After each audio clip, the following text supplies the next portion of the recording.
on today. Just a small housekeeping tip. There is a Q&A button at the top to submit your questions. We will answer as many of those questions as we can at the end of the presentation. And if we don't get to your question, we will follow up with an email.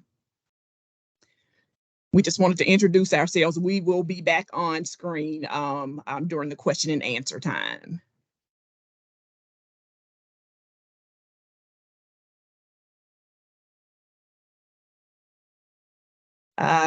This is the Best for All strategic plan for the department to set all students on a path to success. The department focuses on 3 areas: academics, student readiness, and educators.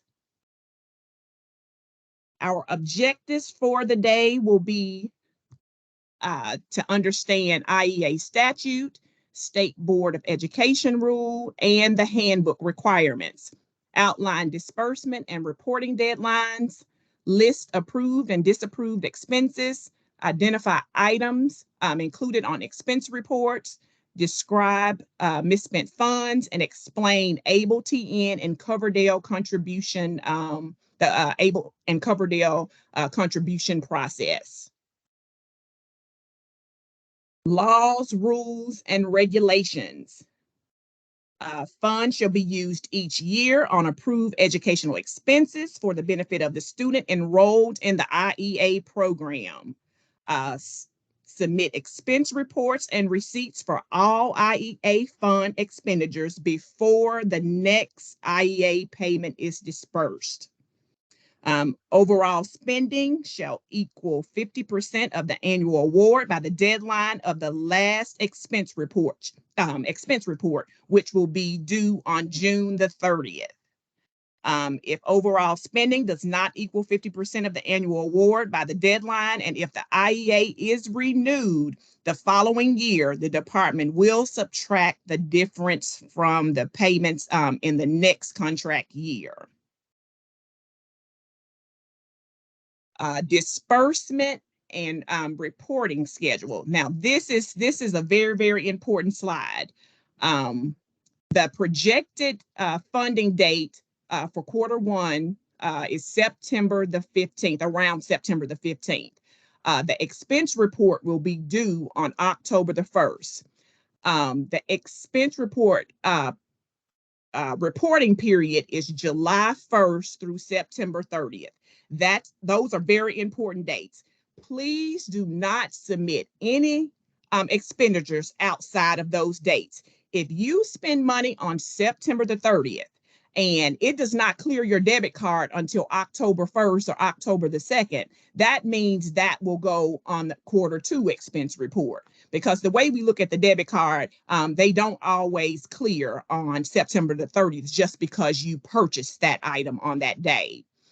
The disbursement date for Q2 is around November the 15th.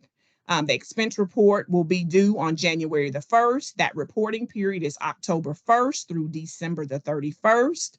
Q3, the funding is should go out around February the 15th, with that expense report being due on April the 1st. Expense report period is January the 1st through March the 31st. The Q4 disbursement should go out around May the 15th, with that expense report being due on the last day of the contract date, which is June the 30th. That reporting period is April 1st through June the 30th. This is a very important slide, so please keep these dates.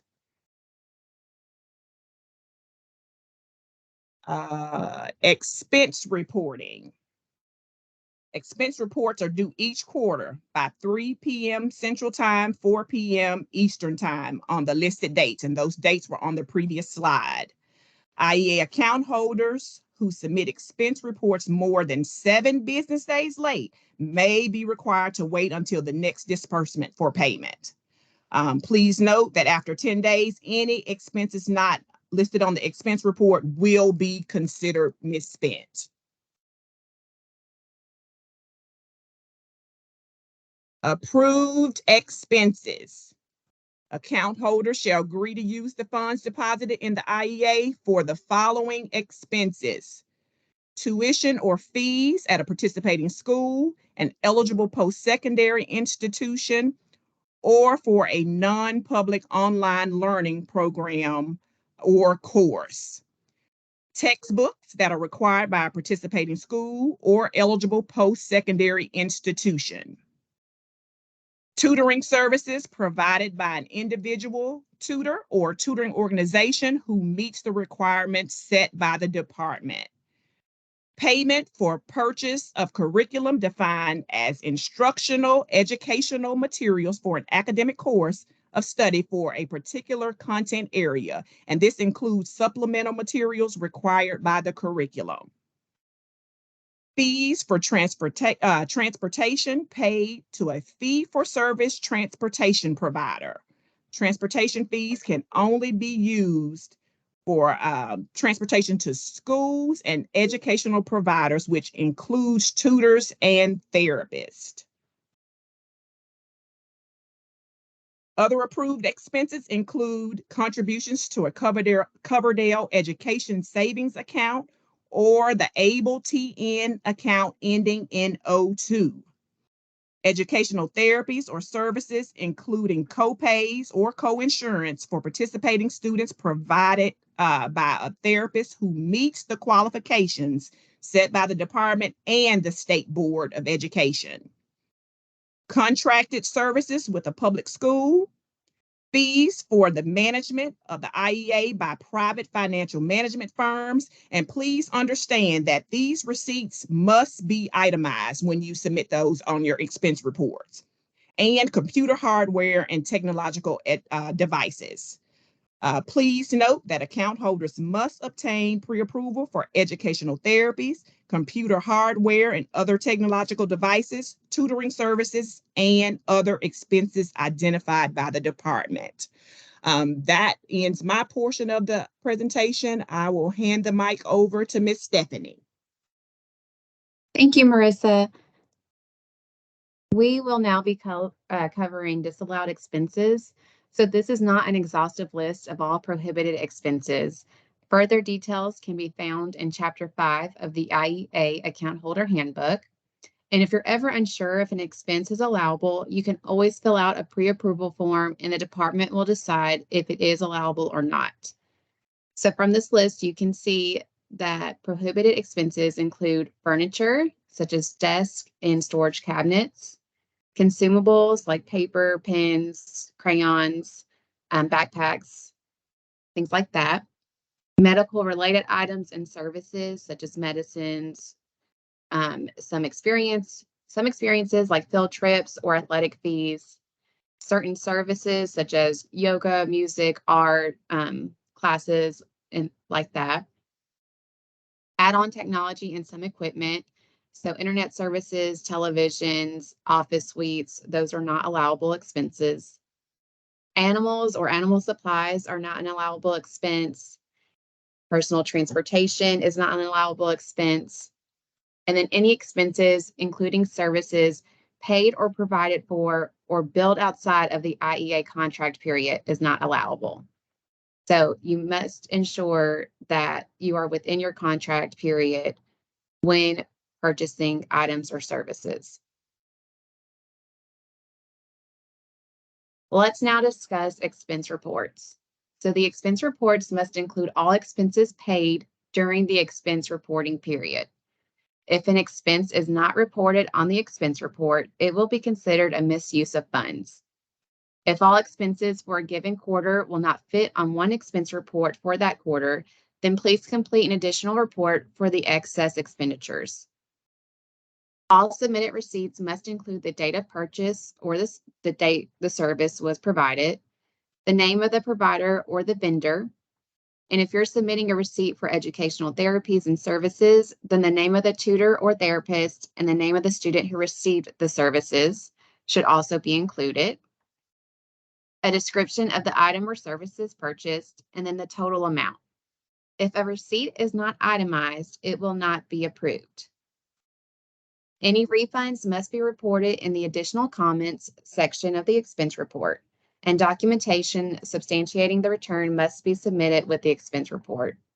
If the account holder has spent zero funds in a quarter, then a signed expense report must still be submitted, indicating in the additional comments section that $0 were spent that quarter.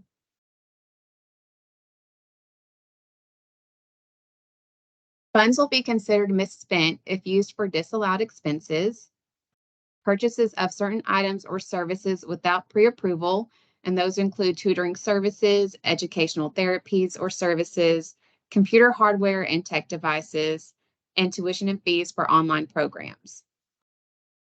Receipts that are not itemized will be considered misspent, and purchases for students not enrolled in the program. After 10 business days, any expenses not listed on the expense report will be considered misspent.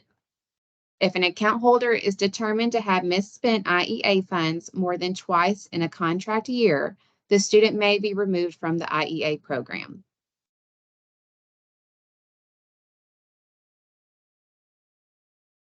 Now we're going to discuss ABLE and Coverdell contributions.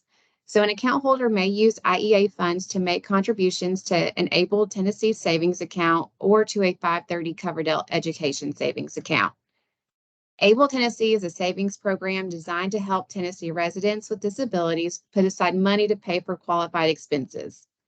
An ABLE Tennessee account must be opened in the name of the student who is enrolled in the IEA program. So, for example, the student must be the designated beneficiary on the ABLE account. Up to $17,000 may be contributed to an ABLE account on behalf of each student enrolled in the IEA program each year. And this includes any personal funds contributed to either the O1 or O2 ABLE account. A 530 Coverdell Education Savings Account is a tax-deferred trust that assists families of individuals with disabilities for future educational expenses. Up to $2,000 may be contributed annually to a 530 Coverdell account on behalf of each student enrolled in the program. The $2,000 limit includes any personal funds that an account holder or any individual contributes to the 530 Coverdell account in the participating student's name. After requesting contributions to ABLE or Coverdell, the account holder will receive a check in the mail from the state in which they are required to endorse and deposit directly into their O2 ABLE account or their Coverdell account. Contributions to either an ABLE account or a Coverdell account count towards the 50% requirement of IEA funds that must be spent each year. The IEA funds that are deposited into these accounts may only be spent on the participating students' educational expenses, and it is the responsibility of the account holder to ensure that they do not go over the annual maximum limit each calendar year for either account. When reporting ABLE contributions on your expense report, be sure to include the ABLE activity confirmation page, and an example of this is on the screen to the left. And this should include the account owner's name, the ID number ending in 02, the date of the contribution, and that the description reads contribution check. And then, of course, the amount deposited. For Coverdell contributions, include a receipt with the name of the financial institute, name of both the account holder and the student, last 5 digits of the account number, date or dates of contributions, and the total amount of IE funds contributed. On the expense report, include the date the IEA ABLE or Coverdell contribution form was approved. If you did not receive an approval email, then consider the first day of the contract year, which would be July 1, as your approval date. If you have recurring contributions or the day your contribution request was submitted, Yes, so July 1 would be your approval date if you have recurring contributions, or the day your contribution request was submitted on our IEA webpage. And again, that's if you don't receive an approval email from us.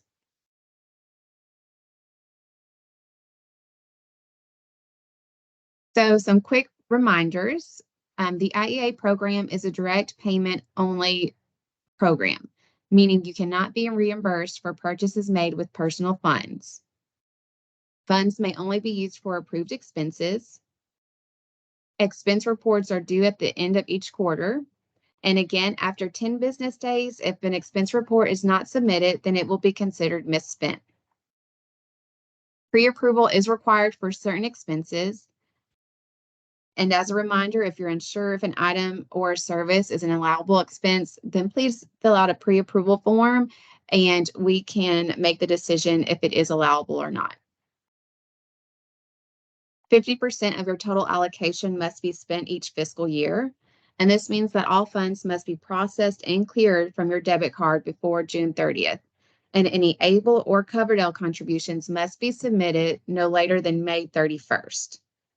If an ABLE or Coverdell contribution request is made after May 31st, it will not be processed until Q1 of the following fiscal year. And lastly, ABLE contributions must be deposited directly into the O2 account.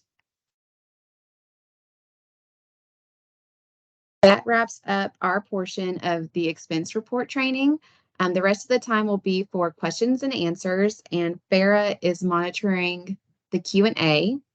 A quick reminder, though, is that our next training will be covering pre-approvals on October 11th from 9 to 10 Central Time or 10 to 11 Eastern Time.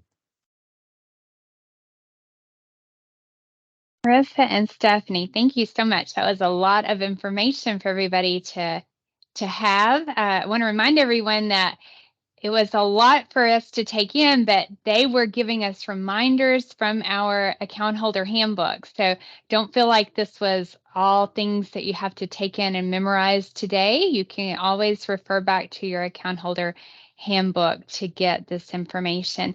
But ladies, we do have some questions. So I'm going to see if I can get back to those and get a few of those out here for you guys. We have a couple other team members on today that may be helpful in answering some of these questions. So if you guys don't mind to go ahead and come on board with us too.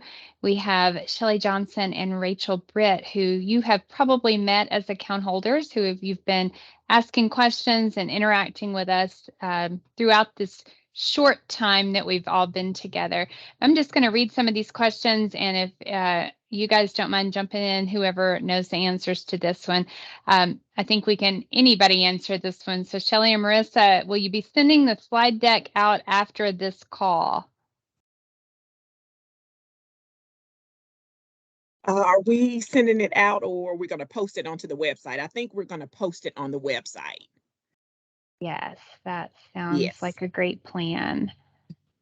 I'm sorry, things keep scrolling around on my screen. Let me get back. Okay, we've got a question that says, Shelley, this one may be for you. I have 2 children enrolled in IEA. I received 2 debit cards, both with my name listed. How do I know which card to use for which child? And I'm also having difficulty with setting up my debit account due to having 2 in my name. So we may have several account holders on the call today that have that same question. I know that is a little confusing for people. Can you help with that one? So what you're going to need to do is reach out to us by email or call us, and we can get back to you. There's a certain way that the debit card company requires us to do that. So it's better if I just speak with you one-on-one so I can kind of assist you and walk you through that. That's a very good answer. It's a strange way that those get set up. So that'll be good if you can just reach out and do that. You know, our email and our phone number are all over our website. So just reach out to us and we'll be able to walk you through that one.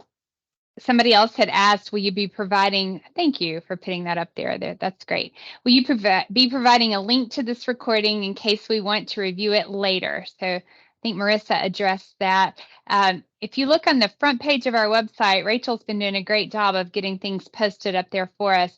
All the way down at the bottom, we had put the link to this training down there, and that is where eventually this training will be posted. It'll take us a couple of days to get it in the right format and then put up there, but you'll find it there once it's ready. Okay, this one's probably going back to you, Shelley. Shelley is our pre-approval person. So For consumables that are not allowed, does this include workbooks that are required for the student in the curriculum? So workbooks would be considered a supplemental item that you can request pre-approval along with the actual curriculum itself. So that could possibly be included, but we can't say 100% until we actually review the request. Wonderful. So go ahead and submit that and we'll take a look at it. Stephanie and Marissa, our participating school asked us to confirm the amount we were awarded in IEA funds for tuition. Is this information I am permitted, to share with them? Yes, if you would like to share your award information with the school, that's fine. I will tell you, we will not share that information, but you are free to do so. Great. I think this one is also for Marissa and Stephanie. If the use of funds is only for tuition, does the expense report still need to be itemized in any way? Answer that one. Okay, yeah. Well, you can use the funds for other things other than tuition, but I'm assuming this person is just using it for tuition. So yes, your receipt would still be itemized. Typically what that looks like from a school is it has the school's name on the receipt. It has the date the money was withdrawn. So let's say they take money out September 1st. So it would say September 1st, the description would say tuition, and it would usually say the months that it covers, maybe tuition for September, October, November. And even though those dates are outside of this reporting period, what matters is the actual date the money was withdrawn. So the money was withdrawn during this reporting period. It has the description, it has the total amount that was withdrawn. And I think that covers it, right? The school name usually has the child's name too, the date, the description, and the amount. So yes, you're still submitting an itemized receipt and it should have all those things. And then when they go on to the expense report, there is a specific section that is for tuition. So it will ask you the specific questions that you need to answer for tuition. Right. Yes. And then that same person had a question, is the expense report only an online submittal? And if so, is there a direct link to the expense report page or form? Yes. Yes. Go ahead. Oh. No, you can go on. That's fine. Okay. Yes, there is. On our IEA webpage, there is a tab that says IEA forms, right? That's okay. It says IEA forms and the expense report is on that tab. But we also send out reminders and we will also email you the link directly to the expense report form. But it is only digital, only online. So that is correct. Yes, we border on harassing you about these reports. So you will get reminders about these that will have the link in there as well. It looks like one of our schools had logged on and said that several of their parents had logged on and were having a little bit of trouble with the tech. They were getting a black screen and no audio. So they were asking if we were going to get the recording or a transcript. So we've already addressed that one, but good to know that there was some type of an issue, but we will get that out as soon as we can for everyone. Okay, so if I'm not reading ahead here, so we'll just see who this goes to. If I pay for a therapy or tutoring on October 1st, but the service dates were for August or September, would I still submit on the expense report for October? So paying on October 1st, but the service was from earlier, from August or September. So what expense report does that go on? Yeah, that's fine. That would go on the quarter 2 expense report because it would be outside of the quarter 1 reporting period, which would end, what is it, September the 30th? So that means October 1st means that's in quarter 2. So you would report it regardless of the services being rendered in a previous quarter. So what they're looking for is when that actually hits that debit card, when it actually, the money comes off that debit card. Okay, I began paying tuition on 7/18/23. Can I reimburse myself for tuition monies previously spent? We are a non-reimbursement program. We cannot reimburse any personal funds that have already been spent. We are direct pay only, so we can't give money back to ourselves. It has to be swiped off that card or either through your ABLE funds. We can't do any of our repaying of ourselves. If you are attending a participating private non-public school, our schools are very familiar with our disbursement process and the disbursement calendar of how our funds go out. So they are generally aware of how that first payment does not come out as soon as school starts back, and they generally work with our IEA families. So if you want to call us and have a conversation about that, we're happy to discuss that. Okay, what if you have expenses prior to 10/11 that need to be pre-approved? So any pre-approvals that you need to get in order to spend our funds on, you have to get that approval before you can use IEA funds towards a purchase. So if you're paying a therapist and say you started in July, but you didn't submit the pre-approval until August, we cannot, or you cannot use funds for anything that were not approved before the date you received that pre-approval from us. Good. Somebody had asked a question I think we've already answered about where they actually get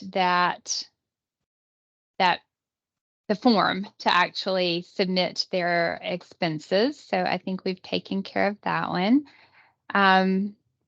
Next question, do the funds roll over if they are not spent in a quarter, or do you lose them if they are not spent within that same quarter? Very good question. Who wants to take that one? I can. Yes, your funds roll over. So as long they roll over each quarter, and they can roll over from year to year, as long as you meet that 50% requirement. So let's say you're awarded $8,000, as long as you spent $4,000, and again, that includes making contributions to ABLE or Coverdell. But as long as you spent $4,000, that other $4,000 that you didn't spend would roll over into the next year. Good. Can the funds be used for speech therapy and occupational therapy? Shelley, you want to take that one? They can be, but you must seek pre-approval and get approval from the department before you can use those funds towards that. You also need to follow all the rules and regulations provided in the handbook in order to make sure that you can spend those funds properly. Thank you. I'm sorry, I'm trying to manage this Q&A, and it's I'm losing questions. I don't want to lose anybody's.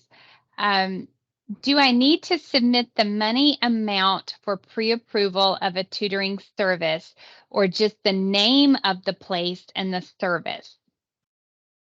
You're not required to tell us how much you're spending. We're not managing how much you're spending. We're just making sure that you are following the rules and regulations of the program and getting pre-approval and making sure that that individual you're using is actually licensed with the state.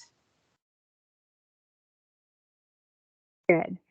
Okay, Stephanie and Marissa, this one makes me smile because I know what you guys go through with expense reports.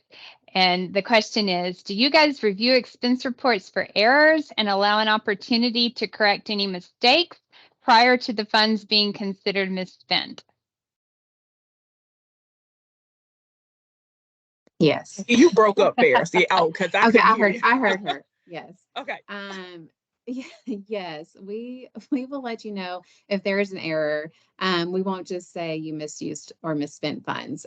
So if there is something missing from the expense report, Or sometimes receipts don't match. You might have a receipt and that says one price and your debit card shows another price. That happens pretty frequently. We will let you know that we've reviewed your expense report, what the error is, and we usually give 3 business days to fix that error and resubmit the documentation that we are asking.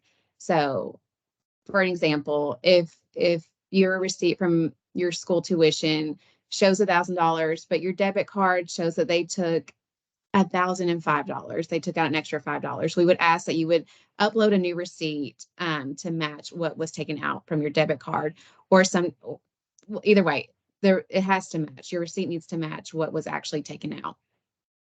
Yeah.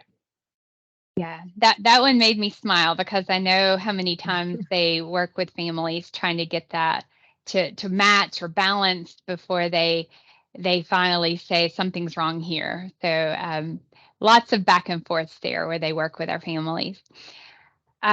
Okay, are consumables listed within the supplemental list on a curriculum also considered unapproved, or is that a weird loophole where we would need to submit for a case by case with a pre-approval? So I think we may have addressed that a little bit, but is there anything else you want to say there, Shelley?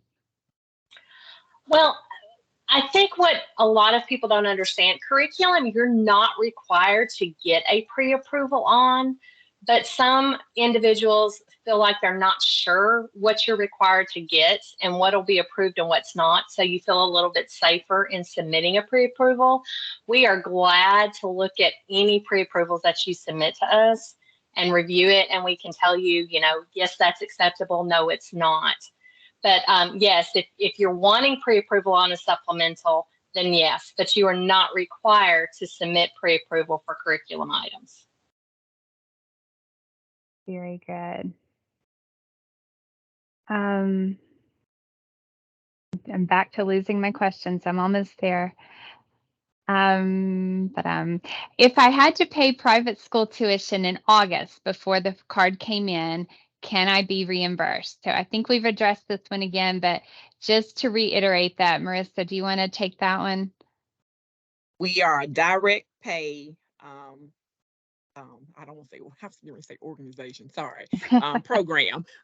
We are a direct pay program. We do not reimburse any funds, personal funds that have been spent.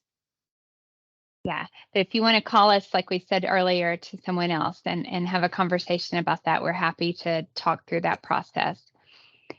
So what's the confirmation process for expense reports that are submitted correctly and approved? So we talked about if there's a problem with one, but if you get one that looks great and is ready to be approved, what happens then? You will receive an email saying that your Q1 expense report, Q2 expense report has been approved. No other information is needed at this time. And if Those you are have the happy ones. Yeah, if you have multiple students in the program, we specify Yes. for that student as well. Yes. Shelley, earlier we were talking about with an account holder on here. She had 2 debit cards for multiple children. And she was just asking, do you mind to share your email address so she could email you directly? Sure. My email address is Shelley, SHELLEY .r.johnson, that's JOHNSON, @10.gov. Thank you. All of our emails end the same, and they're generally our first name dot last name, but some of us have a middle initial stuck in there too. Someone asked, has the first disbursement been added to the card? So if you go to our website on the homepage, it has right on the front of our website, it says IEA key dates. And that is a very important document that I would suggest you download. If you are one to stick stuff on your refrigerator, it's something that you would want to print and put somewhere to keep in front of you because it has your projected disbursement dates on it. It has those dates that Marissa went over earlier about your expense report due dates and the periods that you're reporting on. It has all of those listed. So it's a great document to keep at your fingertips to remind you of a lot of important things.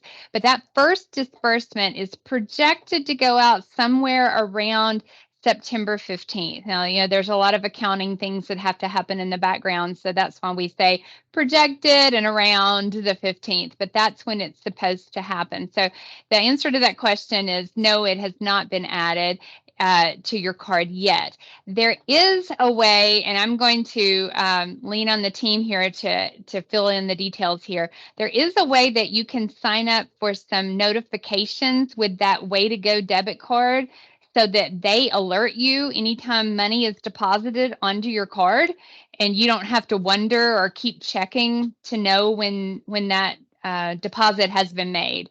So Shelly, Marissa, you're my go-to here. Do you know the exact process, or do you just call that number that's on the back of the card? You can call the number on the back of the card, or you can set up an online account with the debit card company, and you can just log in online and review your balance. I believe they also have an app that you can download Yeah. onto any kind of smartphone that you can access it through that also. Wonderful. Make it a little bit easier on yourself.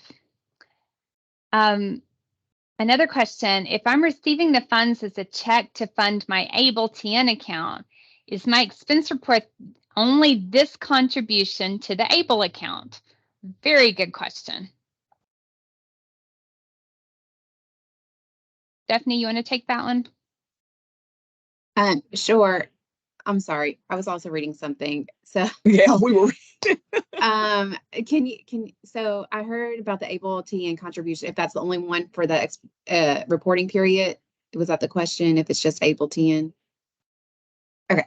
Yes. I'm sorry. Okay.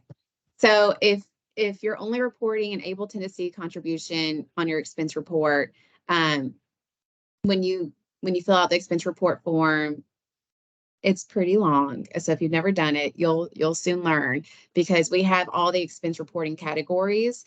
And ABLE is kind of near the bottom. So you would say, no, you didn't spend money in all these other categories. And when you get to ABLE Tennessee, you would report, you would hit yes, and you would report whatever the questions are. So like the date, that the contribution was made, the amount, things like that. And then at the end, you upload your receipt. So you would upload the activity confirmation page, and I can go back to that slide.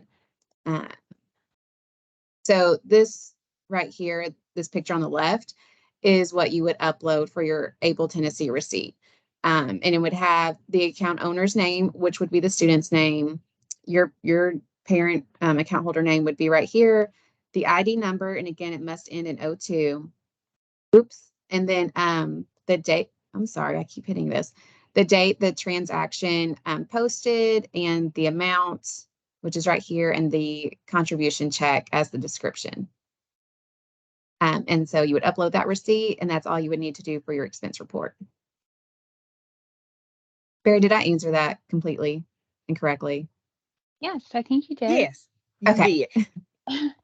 And just to just add one little bit to this, make sure this receipt says contribution check. We don't need to see if you've pulled money out of the ABLE account, because sometimes account holders send in receipts and it shows where they've actually withdrawn money from the account versus showing the contribution check.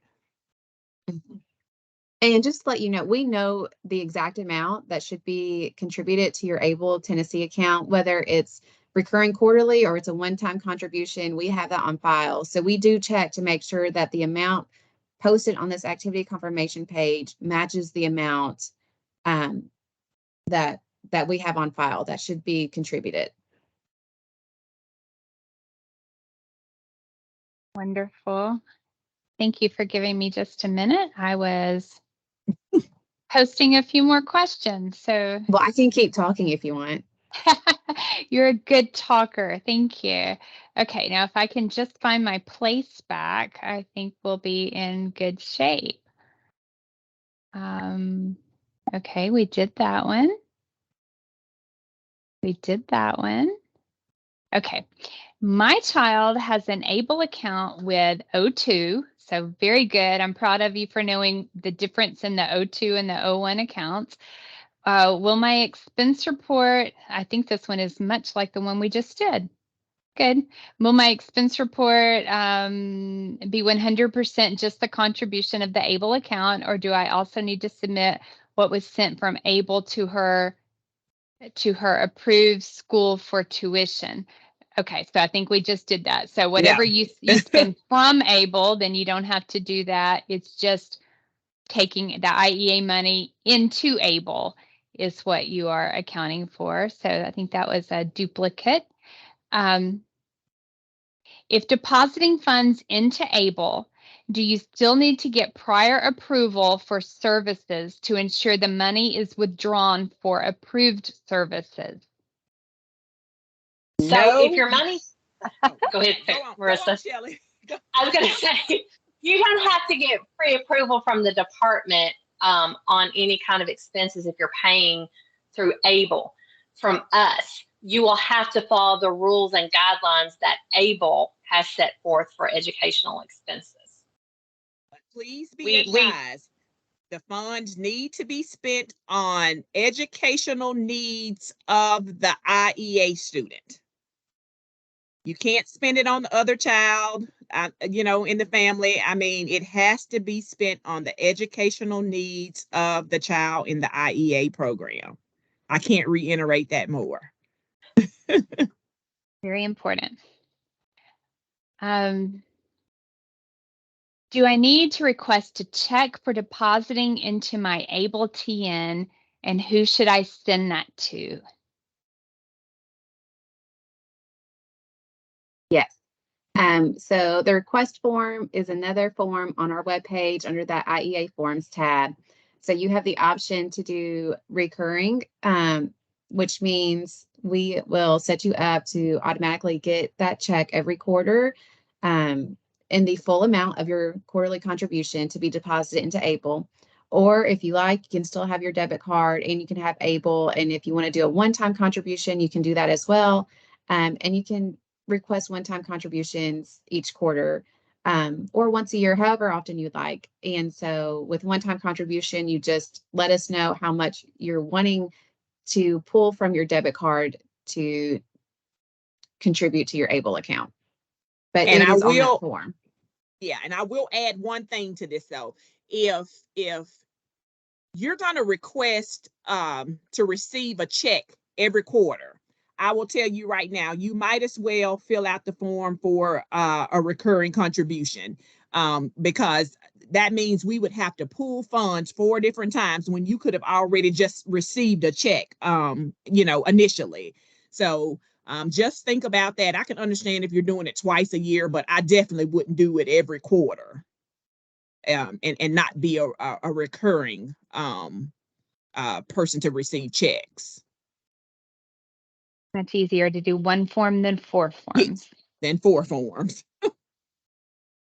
Okay, next question. If I am homeschooling with an umbrella school that is not on the list for non-public schools, will I be able to use the funds for any curriculum that I use?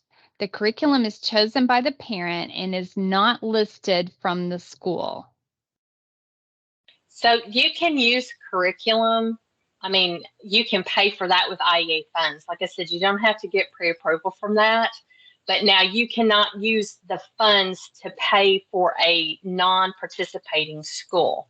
So if the homeschool umbrella is not a part and not on our approved list, you cannot use the funds to pay those fees. But you can use the funds to pay for any curriculum that you choose. Very good distinction. Okay, I think we've already answered the next questions about our notifications sent when funds have been added to the debit cards. So those would not come directly from us, but you can get those notifications or check your debit card with that phone number or going onto the website, or Shelley thinks there's an app available for that. So there are lots of options there for the debit card. I I think we may have done something near this one earlier. My participating school is asking me to confirm the total IEA amount we were awarded. Is this information I can and or should share with them? So up to you to do that, but that's not something that we are doing. That would be your responsibility and choice to do that with your participating school. Another question about ABLE. It sounds like I need to request a check to deposit to ABLE TN. Who should that go to? I think that's something Stephanie just told you about with another question. With underneath the IEA forms on our website, you've got that option to request that if that's your choice. If my student is in homeschool, is an eligible expense like workbooks, reading books, or apps on a tablet like ABC Mouse? Yes, those are considered curriculum, so those would be considered approvable expenses. You can seek pre-approval, but you are not required to seek pre-approval for that. Well, here's another one, Shelley. Can the funds be used for supplies such as lab equipment? You would need to submit a pre-approval for that one. I can't tell you without looking at what you're specifying as lab equipment. I would have to actually see that, because sometimes that would fall under, technological devices, depending upon what it was. I know we have in the past approved things like microscopes, but that would, have to be submitted under a pre-approval under a computer hardware or technological device pre-approval. I'm not sure I'm understanding this next question, so maybe somebody else gets it. I missed the beginning of the meeting. Will I be able to repay option? I'm thinking maybe, is that a reimbursement question? I would think so. Replay, is that the question? Can we replay the whole training? I think that's what they're saying, replay the training. Yes, Okay. You will be able to replay the training. Link will be located on the IEA website. Wonderful. Give me just a second. There's a few more questions I'm posting. You guys are asking great questions started to say this morning, but we've clicked over to this afternoon now. You jump back now. How long does that pre-approval process take, Shelley?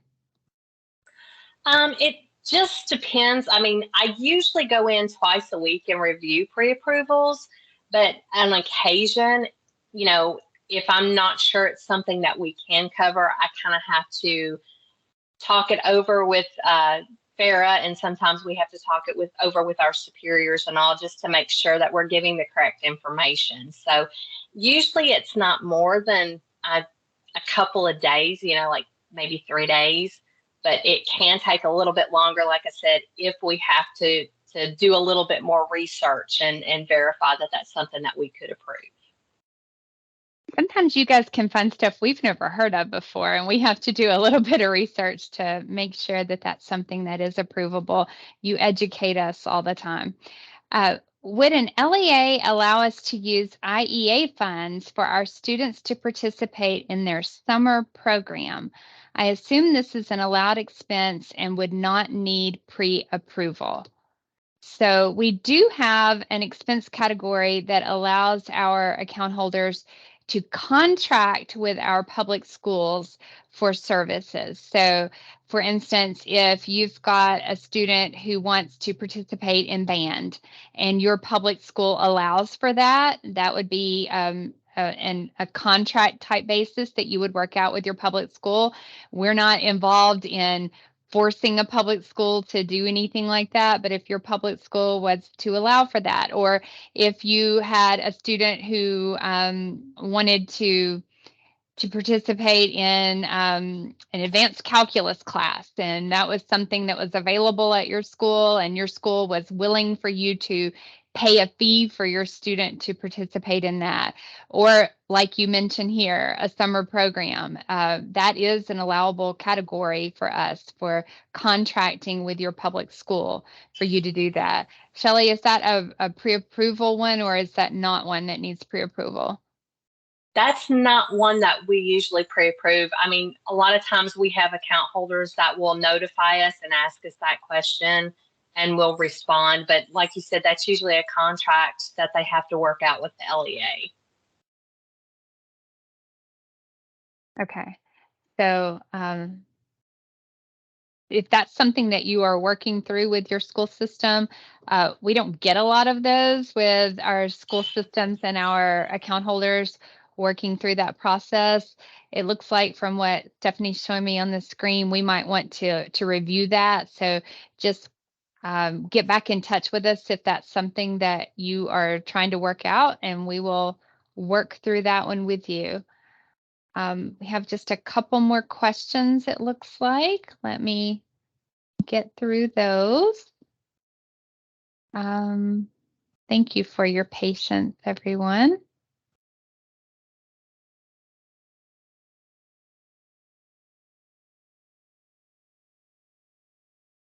Ooh, I saw one that was interesting. I've never heard that question before. If this approved school doesn't have a way to run the debit card, can they run it through a third party like RenWeb? I am so backwards. I don't even know what RenWeb is. Shelley, do you know what RenWeb is? I've never heard of that one. Sorry. That one. I'm guessing it's something like the Square or something like that. That I would say it's similar to that. Yeah. Yeah. Go ahead, Marissa, if you want. Well, we will tell you that the debit card company considers some of these third-party processors, and they tend to think it's fraud. So if you or I guess if they're using anything outside of PayPal, Venmo, what's another one, Shelley, that they use? The Square, PayPal, Venmo, all those, we usually have to have you contact us to let us know what you're using, when you're when you're going to be using it. And unfortunately, you have to contact us every time because they do put blocks on that. We don't understand that, but that's their process. So we have to get kind of a temporary approval for you. So you'd need to reach out to us if you decided to use a third-party processor. So you need to do that before you try to make the payment. It's no big deal. It's not going to cause any big issue with your IEA. It's just going to be a little bit of a hassle for you to have to reach out to us. We'll take care of it, and then we'll let you know when it's cleared and you can go run your card. I'm sorry. And that's once just you the get way that it works. approval, and once you get that approval, you only have 7 days. I mean, you have to make that payment within that 7 days, or it's locked again. Just if that's what your school needs to do, just let us know and we can work through that process with you. It's just a hassle, and we're sorry for that. That's just the way the debit card's set up. And like I said, you'll have to notify us each time that you want to use and make a payment with that third-party processor. Okay, so I am a first-time participant and have been approved to receive funds via check to deposit into ABLE. Do you think the timing will work out on this first expense report? I will get a check, send in the check, get the activity report, and have it in hand to post to the October 1st deadline. It's kind of a tight thing there. What are you guys thinking?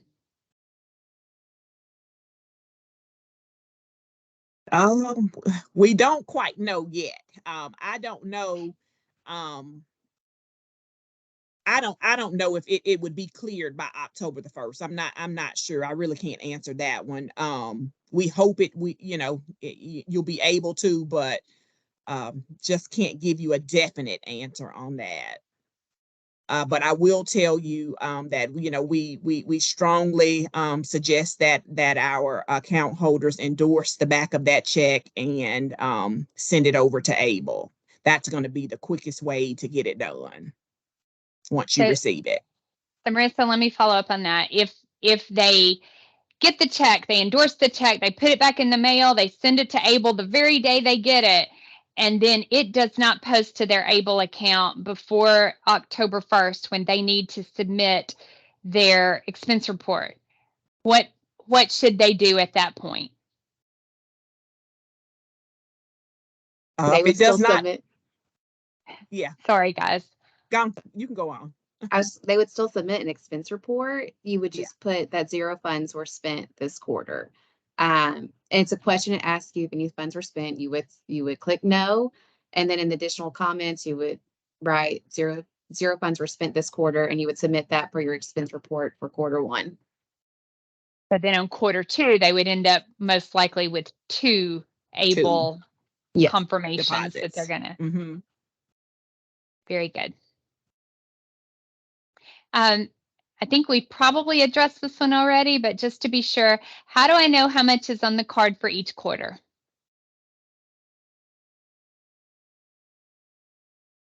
Okay, so you should have received an email with your allocation amount for the year, your total amount, and then your quarterly amount. So that quarterly amount is how much will be dispersed on each projected disbursement date. Now to check your actual balance, we've mentioned you can do that online. You can do it through the app. You can call Way to Go customer service to check the balance that's actually on your card. Thank you. And some nice person is telling me RenWeb is a school tuition management website. It's now called Fax. We're familiar with Fax. We just never heard RenWeb before. So nice to know that. Can I say with going back to that, you will find that sometimes a payment may go through one time on PayPal or something like that if you've never used it before, but eventually they will block that once they realize what you're doing. So just because it goes through one time doesn't mean that they won't eventually block that. Because I think that's a little confusion. We've had that happen before where account holders don't understand why it went through the first time, but now the second time I'm trying to use it, it doesn't work anymore. We are almost out of time, and I still have several questions in the queue. So please note, we will get these questions sent to you by email if you've got a question waiting and we don't get to yours, but we're going to do as many as we can in the next 4 minutes. So what is the email address for pre-approval request? That's kind of a loaded question. Shelley, you want to explain the pre-approval process quickly? So it's not a pre-approval address. What you're going to do is log on to the website, and then you'll go to that section like Stephanie's mentioned where it says IEA forms. Choose whichever form that you want to submit the pre-approval for, and then at the end it'll tell you to submit. Once you submit it, then it comes to us and we review it. So there's not an actual email address you're sending it to. Good. I know we're getting lots of questions on pre-approvals. I just want to remind you guys that Stephanie was mentioning at the end of the training, we have a pre-approval training coming up on October 11th. It'll be in the same format where we try to keep our content short and then leave a lot of time for questions, because we know that is how people generally learn and appreciate getting their questions answered. So we'll do the same type of training in about a month, focusing on pre-approvals, but then we pretty much answer whatever questions anybody wants to ask. So keep that one on your calendars. We'll be sending out more and more information, especially with the link for you to log in. So the next question, I assume tuition only expenses don't need to be pre-approved, correct? Could I just go ahead and submit the expense report with the receipt from the school? So tuition is one of those that you do not have to seek pre-approval for. So it's up to you when to submit the expense report, but I recommend I wouldn't submit it too early because you never know when you're going to have to pay something after you've already submitted it, but before that period ends. So I would just recommend maybe waiting a little bit closer to that date before you start just automatically submitting, because if you do that and you spend more money, then you're going to have to resubmit another time. Good advice. Are non-academic summer camps covered under IEA? Non-academic summer camps. Okay, I think I'd have to, it'd be better if you would send that to us by email so we can understand exactly what you're referring to as a non-academic summer camp. and let us kind of review that, and then we can get back to you with that. So go ahead and submit that to the iea.questions@tn.gov with the information, and we can kind of give you a little bit more answer about that. A lot of those we need to see a little bit more details on before we're able just to give a blanket response to those. Okay, well, guys, you are filling up the questions still, and some are coming to me by email as well. So we will try to get we will get those questions answered and get back with you guys. This has been a wonderful time together. I so appreciate all of you joining us, and we will get the recording put up for you guys as well. Thank you so much for being involved and being tuned in.